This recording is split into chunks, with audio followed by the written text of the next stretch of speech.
গাজা পুনর্গঠনে যুক্তরাষ্ট্রের president Donald ট্রাম্পের দেয়া প্রস্তাবের বিপরীতে মিশরের দেয়া প্রস্তাব আরব দেশগুলো আনুষ্ঠানিকভাবে গ্রহণ করেছে। গতকাল মঙ্গলবার ৪ মার্চ কায়রোতে আয়োজিত আরব লীগ সম্মেলনে এ পরিকল্পনা সর্বসম্মতভাবে গৃহীত হয়েছে। সম্মেলনের সমাপনী বক্তব্যে মিশরের president Abdel Fattah al Sisi এ কথা জানিয়েছেন। গাজা পুনর্গঠনে $৫,৩০০ কোটি প্রয়োজন হবে। এর জন্য গাজার বাসিন্দাদের বাস্তুচ্যুত করার প্রয়োজন হবে না।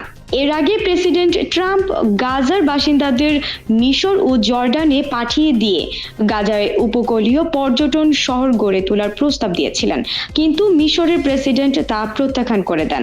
যিনি ৬ মাসের জন্য গাজার প্রশাসন পরিচালনা করবেন তিনি স্বতন্ত্র কমিটির প্রধান হবেন, তবে তার নাম প্রকাশ করা হয়নি। কমিটিটি গাজার প্রশাসন পরিচালনা করবে।